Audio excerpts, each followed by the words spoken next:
Welcome back to another episode of the Healthy with Heartland podcast. I am your host, Justin Freistadt, joined by your favorite creative directors and co-hosts, Simon and Shannon. Good morning. How are you feeling? Good morning. Another healthy day with Heartland. Feeling good. Sun's out, guns out. That's it. And it's cold out. That's right. I know. But it's warm in here. I got the heater on. Ready for spring. Yes. So we are going to be keeping with the theme today, back to basics, getting to the basics of farming, why we choose our farms, where your food's coming from, how we select that for you, the work that goes behind that, a little wrap up of 75 hard, because today is day 74 of 75 for me. And before we get into all that, let's send it over to Simon and Shannon for some announcements. All right. Welcome back, Heartland family. We got, of course, another good one for you. If you are ready to restock from home, we got you this month. So this month we have an amazing reorder special. It's actually a Heartland family favorite. It's our honey spiral ham, which everyone loves. You get that absolutely free along with your reorder, so definitely make sure to take advantage of that. If you need to schedule your reorder, you can go to heartlandfoods.com/schedule-your-reorder, and I'll also post that in the comments down below. With that also, if you are expecting a delivery and you place that reorder this month, we have driver appreciation that's going on, so definitely make sure that you post a picture of your freezer or your delivery. We'd love to see it. We're going to do a vote again at the end of this month to see everyone's favorite freezer photo, and the winner of that's going to win $500, which is super awesome. And you can help out the delivery drivers as well. They do such an amazing job. They work super, super hard, and they get to win as well. So definitely make sure you mention them or put them in your photo for that if you have that coming up this month. And with that, guys, let's get into the podcast. All right, Simon, you usually lead us through these, so I'm gonna let you take the reins here. How do you want to take us through today? I think, one of the most important parts of the service and the actual sourcing, I think a lot of people really, especially now, really want to know where their food is coming from. And we cover it a lot, but as we're going back to basics, I say we start with, beef. What is the most important thing about sourcing of beef, and, how we're different than, the competitors that are out there that are, quote unquote, doing the same thing. Yeah, I think we should start with the labeling and what it all means, because, everybody is conditioned by what they see, and they always say, I'm looking for the grass-fed beef. Right. And that labeling doesn't always mean what it implies on the label. Grass-fed could mean a lot of things. A lot of things qualify as grass, right? And it doesn't mean the animal's out in a pasture actually eating live forage, which is what I would consider grass. Most grass-fed operations are just feedlots, and they're filling the feeder bins with hay instead of corn and saying, we're giving you grass-fed beef. So not always exactly what you think it's going to be. Right. And Justin, what's really like the biggest difference between commodity farming and then the pasture-raised farming? Like, how's there a difference in the beef and whatnot? Attention to detail, rotation of pastures, the types of grass that's planted, how much organic matter and topsoil is built up that is going to feed the grass. That's going to give all the vitamins and nutrients and the density to the animal that eats that forage. And, a lot of these big operations are supplementing their feed with DDGs, which are dried distiller grains, just because it's a very cheap commodity that comes back from making ethanol out of corn and whiskey in the distilleries. It's all sold back to the cattle industry and used in grass-fed beef because the USDA doesn't recognize dried distiller grains as grains. So there's all these loopholes behind the scenes, and unless you really know the farmer and you're working with a supply chain that you can verify that the integrity is intact, it's very difficult to decipher through these labels because, big agriculture has a total stronghold on the lobbying behind how our food is labeled and sourced. Absolutely. And just while we're on the topic too, like, Justin, the breed of the animal, if I'm not mistaken, is super important as well. Yeah, that has a lot to do with what it's going to taste like. You go to the store and you get the same cuts over and over, and sometimes the texture is great, sometimes it tastes okay, sometimes it tastes great. And this happens with the local farms too. People go get a half a cow from the same place, have a great experience, the next time not so great. Very few of these farmers are thorough breeding their animals. And there's about 600 different variations of cattle breeds out there, and they all taste different. So when you go to the store and you buy something and it's the natural, the organic, the choice, the prime, none of that tells you, okay, what is the genetics? What is the breed of this animal? And you're kind of just getting some sort of mutt genetics every time, and you're rolling the dice. So the difference with a place like Creekstone is they're using a very specific lineage of Black Angus cattle that they're thorough breeding. So the consistency, the quality, the flavor, the texture, it's just amazing every time. So yeah. And if you see something like certified Black Angus in the stores, like that is a brand, right? It's not a breeding protocol. And they're, as long as they have 51% or more of that cow's breed is Angus, in other words, it's still some sort of crossbred mutt cow that might have more Angus than other things, it qualifies for their certified Black Angus brand. So it's not quite the same. Right. And then I know, because we've been eating a bunch of Creekstone and Thousand Hills Farms, beef recently, and just from, the eating experience, how tender it is. I mean, can you kind of speak to, I know I've had beef from, the grocery store that has been literally like, even with a steak knife, it's been pretty hard to cut it, and it's been, pretty tough. And it's like even harder to kind of chew, which essentially ruins your appetite. I mean, you don't have a good experience eating it. It makes you almost, a lot of people are like, I don't want to eat beef for these reasons. Right. And along with all the other marketing that goes behind a lot of the, beef is bad for you and all these kind of things, and it's high in saturated fat, which is, a fallacy really. Now they're finding out that, these things are really good for you. But Justin, can you speak to the, why, Creekstone and Thousand Hills Farms beef is so tender, and why, some other beef might be super, tough and not a good eating experience? Yeah, you said so many amazing things right there that I want to talk about. So let's come back to the fat quality topic in a minute, because I really want to distinguish omega-3s, omega-6s, chicken, and beef, and how ours is different. Right. But on the tenderness side of things, once you hear what I'm about to say, it's going to change everything forever. The way the animal is treated and the humane nature of the harvesting process has a lot to do with the tenderness or rigidity that's going to be in the meat. So when you get a piece of steak that's very tough, it's hard to chew, unfortunately, that's normally an animal that was under a lot of stress in the last 24 hours of its life. Right. So from an ethical perspective, we want to treat the animals the way that the best that they could be treated, completely humane. You don't want them to know that they're entering a harvesting process. And, these are smart animals. If you ever hang out around some cows, you're going to look at this very differently. So when a cow is under stress in a feedlot and it goes to harvest, the adrenaline and cortisol level spike is huge. It causes rigidity and toughness in the meat. It also puts stress hormones into what you're eating, which I don't know about you, but I don't want to eat stress. Yeah, stress not enough. Yeah.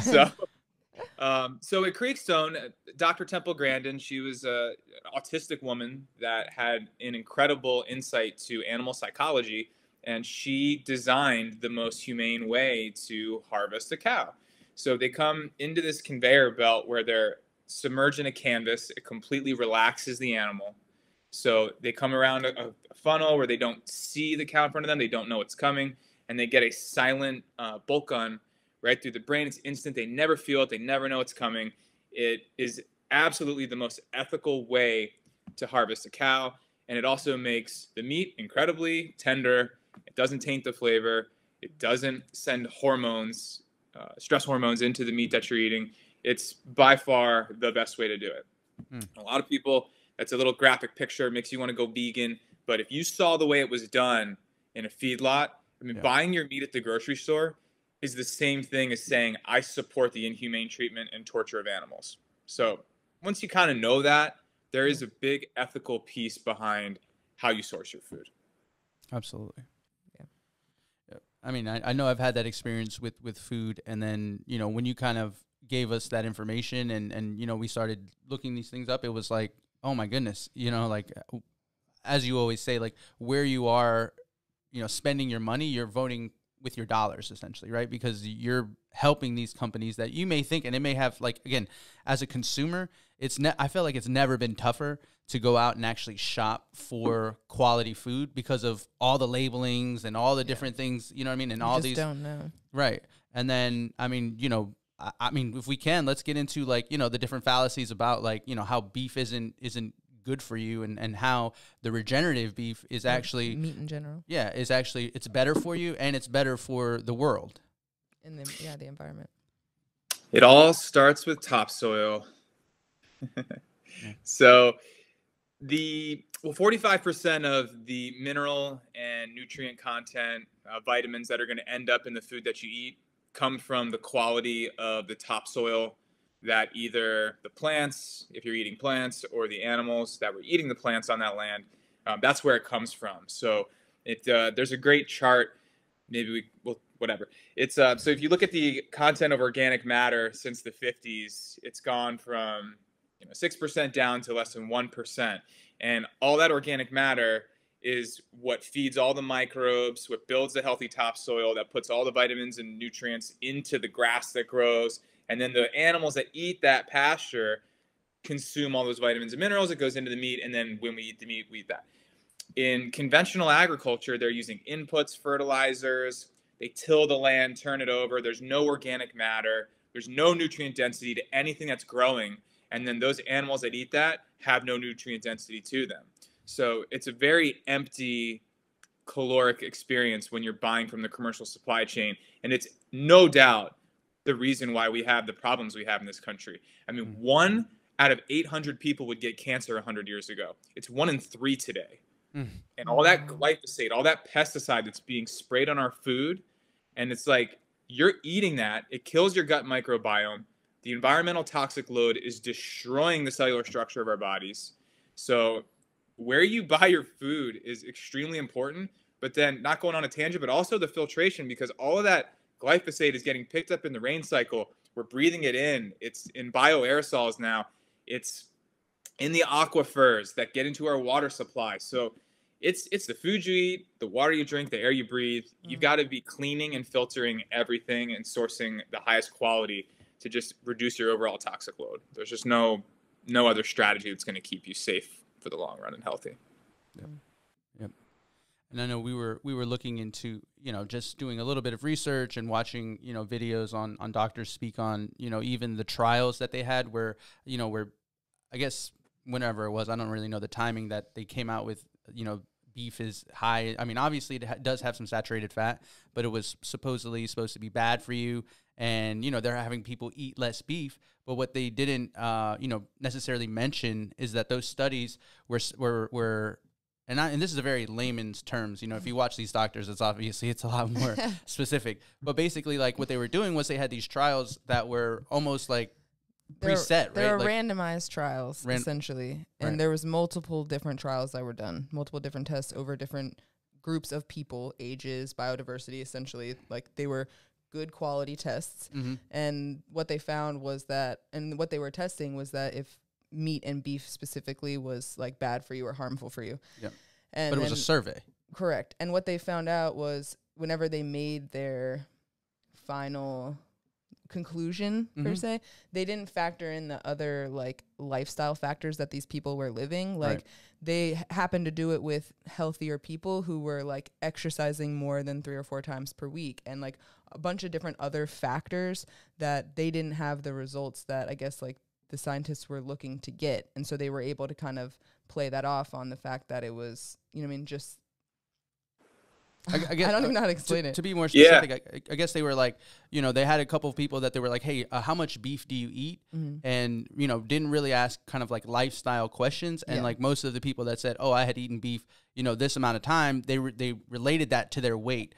Whereas, like if if you have someone who's doing healthy things, they're more likely to be eating healthier products and a healthier lifestyle, essentially, right? So the data would be kind of skewed. Whereas, like, if you're saying, oh, meat in general, you can classify meat as McDonald's meat. And of course, I had that, a couple of days ago, and I eat that, once every couple of days and yada, yada, yada. But you're not, incorporating the actual lifestyle of, what this person's actually living. So they came up with these trials and these conclusions that were, almost they couldn't figure out if it was good or bad, but they couldn't measure it because they weren't factoring in the other anything else other than just what you were eating, and they weren't factoring the quality of the food. That's the problem with data and studies, right? It's like 62% of statistics are made up on the spot. Mm-hmm. That's a joke. I just made that up, right? Oh, really? So, I was like, okay. Well, that's the point, is like statistics are like, you can manipulate data, you can whatever, but you have to look at common sense, right? If leaner is better, what's the number one most consumed meat in the U.S.? Probably chicken. Yeah, far and away. So then why is everybody so unhealthy if all they're eating is chicken? Right. Yeah. You know, so yeah. So I have a theory on this, right? And everything is a theory, but it just kind of makes sense to me. If Cobb Vantress is going to genetically engineer all the chicken that we eat, right? Not over 90% of the chicken sold in the world is genetically engineered chickens from Cobb Vantress. Tyson owns that company. Biogen also does some of the genetic engineering. And if they're going to take a chicken now from 0 to 6 pounds, it's shorter now. It's 39 days. It's 39 days, right? That chicken has 6 times the amount of fat in it as a healthy heritage chicken that got a lot of exercise. Here's where it gets interesting. It's not just fat, but chicken has basically all bad fat. It's all omega-6. It's thought to be a leaner animal, right? So that's why people say, okay, you get less fat, it's healthier, it's leaner meat. Well, not if we genetically engineer it and it has a ton of fat. So if I'm eating beef that has naturally more fat, but it's pasture raised and it's all omega-3 and didn't have a bunch of corn and soybeans blasted into it, and the omega-6 is low, the beef's better for you than the chicken in that scenario. Absolutely. Yeah. I mean, it's so true. And I think the podcast we're watching was with Dr. Paul Saladino. Yeah. And I mean, what was even more interesting, and now we're talking about data and facts and surveys and tests and trials and things like that, but the more interesting thing that he talked about was actually epigenealogy than epigenetics. And I just want to read the definition because I didn't want to mess it up. But the study of how behaviors and your environment can cause changes that affect the way that your genes work. So they were talking about, you know, the fact that people thought, or people were being told that, you know, certain things are bad for them or don't eat certain things. And then that actually made those things, you know, true in their body's sense, which is literally crazy. Right. You know, it's not necessarily facts or data. It's like what people are conditioning you to believe. And that's why it's so important to figure these things out for yourself and do the research. Right. You know? Yeah, it was interesting because they showed a picture of I guess it was like a magazine that was in like Whole Foods, and it was just like it was like a heart basically that was built around like it was vegetables. The picture of and eating fruits. well. That's what it was. It was the picture of eating well, and they were talking about the frame of like the comment the guy made was, that looks like the picture of health. Like that looks healthy. And he's like, well, it's so interesting, like what your perception of what health looks like. Because if you would have asked that, you know, 200 years ago, or if you would have asked that in the Paleolithic era, or if you would have asked that, it's going to be completely different. Even person to person, your own personal opinion of what health looks like, especially when you're talking about food, is going to be different. Right. And I know, like, personally, like, you know, I mean, my parents and our parents, like, they were raised in that era where it's like, don't eat processed food, but like fat is bad. You know? So it's just like the way that society, how you were raised, your own personal beliefs, those things kind of frame the way that, you know, I mean, diets and foods have been put out there. And it's so split now between, like, you know, you have carnivore, you have keto, you have super high fat diets and low carb diets. And then you have diets that are completely plant-based. So now it's like super split. Whereas I feel like before it wasn't, but now all that information is coming out there, and that's why you need to do the research. Yeah. You know? Think about this. You know, there are people who, because of this conditioning, will say, well, I don't eat beef, right? Because, you know, all the fat and this and that. And then they take omega supplements to get the fat that they're missing from the beef. Right. So just think about it, right? And it's because if you're going to buy from a feedlot, absolutely, you're not getting omega-3s, you're getting omega-6. But you could buy high-quality beef, get that stuff naturally. You know, so like all the studies that give us all this data and tell us what's good and what's bad is based off of the crap that's genetically engineered. Yeah. Right? Nobody did a study and said, all of these people just ate Thousand Hills and Creekstone beef, and then we tested their cholesterol levels. Right. I mean, literally, I'm dead serious. I eat beef pretty much every day. Yeah. Yeah, same. Pretty much every day. And you bring up another point, Justin, and I mean, that's a whole nother rabbit hole, but the cholesterol aspect of it as well. Yeah. They were talking about dietary cholesterol. Demonizing it. Yeah. And how, you know, I mean, what you're eating, I think, has a very small percentage to that. To dietary cholesterol. Whereas your genetics have a larger impact on your cholesterol levels as opposed to your diet. I mean, of course. And again, it's the whole picture, right? Like, yeah. we can't just look at one number, one HDL, one LDL. And again, it's about how you feel, right? Like, you might have a higher number and you might feel amazing, and you might have a lower number and you might feel like crap, you know? Yeah. So that's important too. But it's just like salt, you know, like there's one study from the early 1900s that they could sense a change in blood pressure with the addition or subtraction of salt. So they inferred from that, and now everybody subscribes to this, that salt is what impacts your blood pressure. That's not why you have high blood pressure.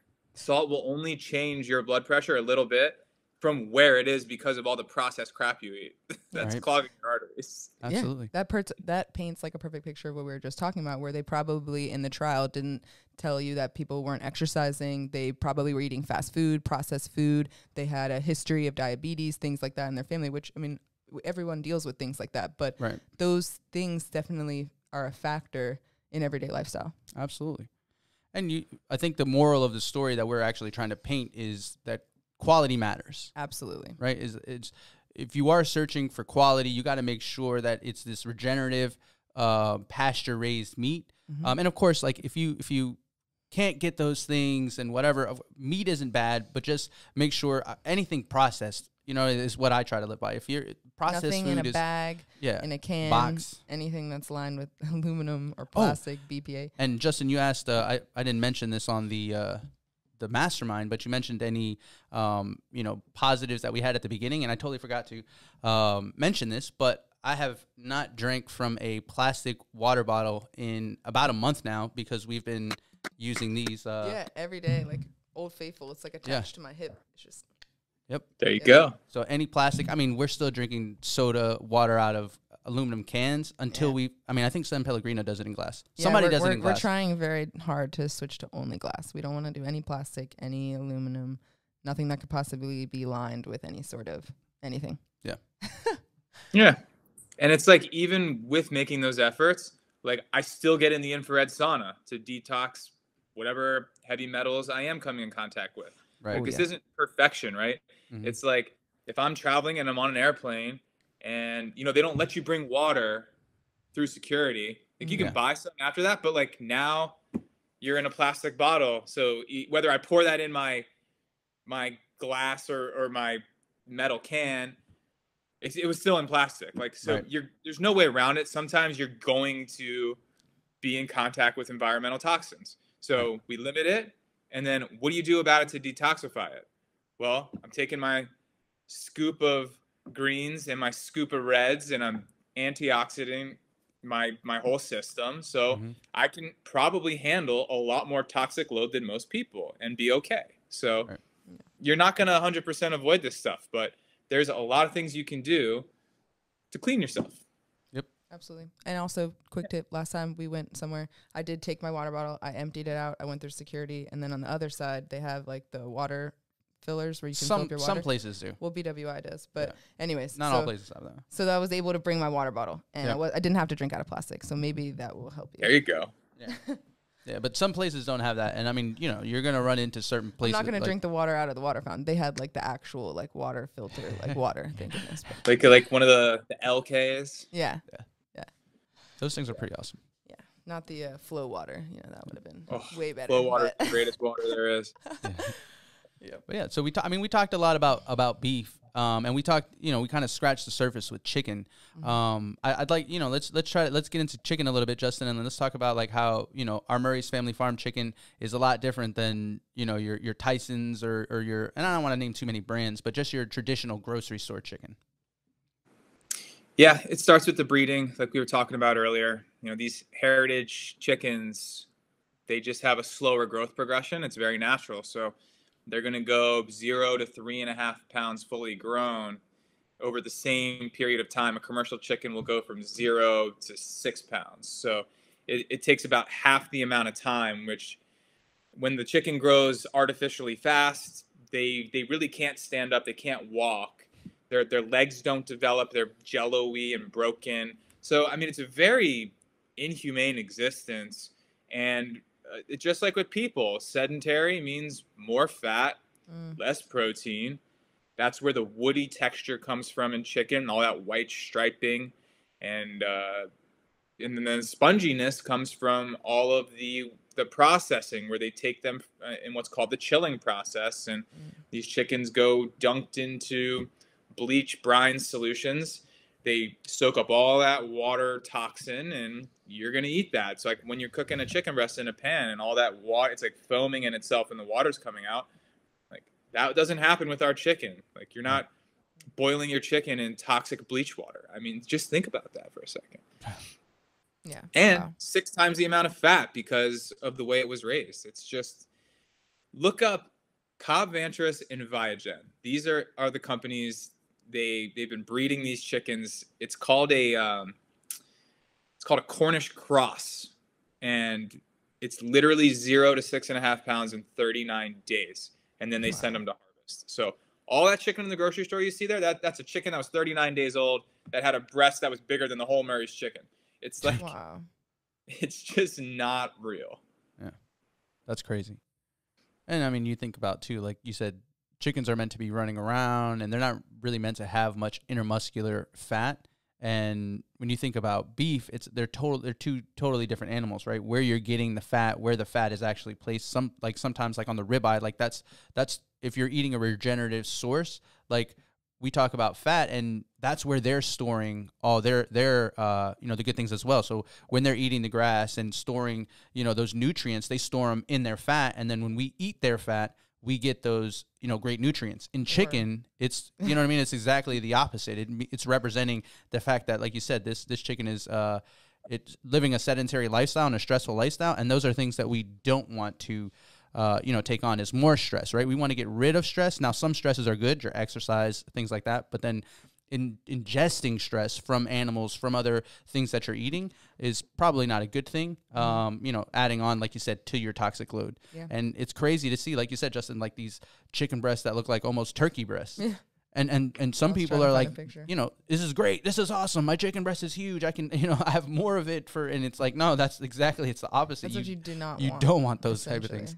Right, a chicken is a smaller animal. That was a pretty interesting topic. We talked a lot about, beef, chicken, our farms, and I think we could go even more in depth into it, maybe on another episode. And if anyone has any comments or questions or specific questions they have about the farms or our products, please leave them in the comment section below. So we would definitely love to answer those for you.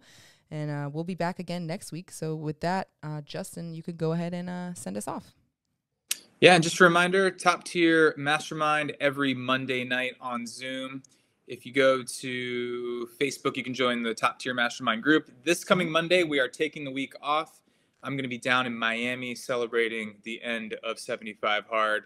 Nice. So we will pick it up the following week, and I'm actually going to have everybody from my 75 Hard support group on that call. So it'll be really interesting to get everybody's experience with 75 Hard. You can hear from them, ask questions, and decide if you think you're up for the challenge. So we will be back next week for the Healthy with Heartland podcast. And as always, stay healthy with Heartland.